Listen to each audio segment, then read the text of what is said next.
400,000 be sent to glory. Amen.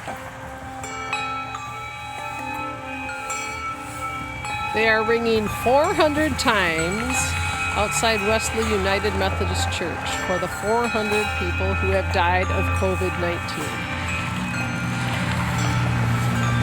Each ring represents 1,000 people.